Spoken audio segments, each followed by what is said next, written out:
maalmaha ka mid ah ayuu wiil yar aabihiis weydiiyey, aabbo sideen ku noqon karaa qof qiimo leh? inta uu aabbihii in yar fikiray ayaa waxa wiilkiisii ku dhahay, aabbo waxaad qaadaa dhagaxan oo waxaad aadaa suuqyaraha, oo haddii uu qof ku yimaado uu rabo dhagaxan inuu kaa gato ha la hadlin ee 2 faroodun kor u taag. wiilkii yaraa wuxuu u cararay suuqyarihii. in yar kadib isagoo meeshii taagan ayaa waxa u timi islaantii baa waxay weydiisay, wiil yahow yari, waa imisa dhagaxan aad iiminaysaa? qiimihiisu waa imisa? anaa kaa gadanaye. wiilkii yaraa isagoon la hadlin ayaa wuxuu cirka u taagay amba sare u qaaday 2 farood. markaasay ku dhahday, ma $2 baa? isagoon u jawaabin islaantii ayuu cararay, uu xaggii xaafadii u cararay. markaasuu ku yidhi, aabbo waxaa ii timi islaan, waxaana igu tiri dhagaxa $2 igaga gad ee ma kaga gada? aabbihii baa yidhi, maya wiilkaygiyo ha ka gadin ee orodoo qaad dhagax mar labaad oo waxaad aadaa suuqa ku xiga, oo haddii uu qofku weydiiyo mar labaad ha la hadlin ee 2 faroodun sare u taag. wiilkii yaraa dhagaxii buu qaaday mar labaad, waxaanu tegey meeshii ku xigtay amba suuqii ku xigay. kadib isagoo meeshii taagan waxa u yimid nin, waxaanu ku dhahay, wiilkaygu imisaad siinaysaa dhagaxan? deetana isagoo la hadal ayuu 2 farood sare u taagay.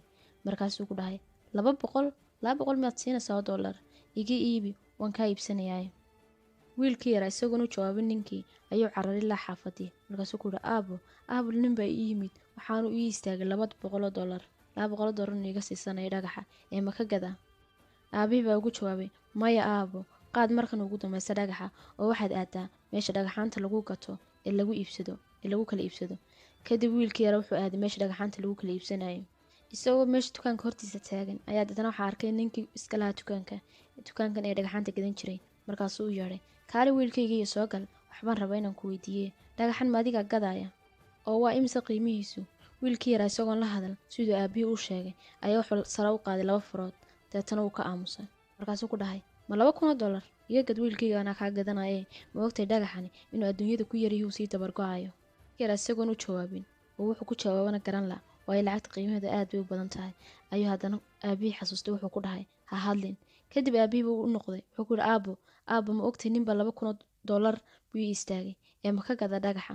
aabbihii baa wuxuu ku dhahay, aabbo hadda waxaad ogaatay qiimaha naftaada, noloshaada iyo sababtaad adduunka ugu nooshahay ee adduunka lagu keenay. in waxay ka turjumaysaa naftaada iyo sidaad ula dhaqanto. adigu saas ku qiimiso ayay dadkuna kugu qiimeynayaan. wiilkii yaraa marka hore wuxuu tegey meel suuqyaraha oo meesha suuqyaranood garanaysaa alaab jaban baa lagu gadaa sida qudrad oo kale. saa darteed gabadhi waxay ugu qiimaysay meeshuu joogay $2 ayay ugu qiimaysay lacagtii dhagax uu ku gadayay. xigta wiilkii yar wuxuu tegey meel ka weyn oona alaab ka qaalisan lagu gado. saa darteed waxaa lagu qiimeeyey dhagaxiisii lacag kasii qaalisan oo waxaa loo soo istaagay $200. ugu dambeynna wuxuu tegey wiilkii yaraa meesha ugu qaalisanaya wax lagu gado sida dahabka iyo dhagaxaanta diamondka. saas darteed waxaa lagu qiimeeyey meeshuu joogay dhagaxiisina waxaa laga siistay $200,000.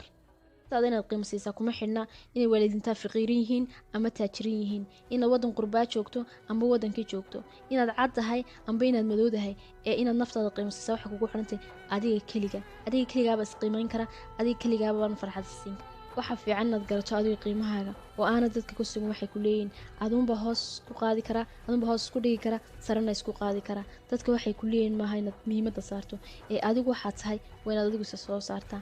adigu waa inaad qiimo siisaa. meel kastood joogtana ogow libaaxba meel kastuu joogo inuu libaax yahay, adiguna saas naftaada ka dhig mar walba. intaasaan barnaamijka maanta kusoo gabagabeynaya. aad iyo aad baad mahadsantihiin. haddaad ka hesheen subscribe iyo like saara, asxaabtaadana la qaybsata. waa inoo iyo kulan dambe. maca salaama.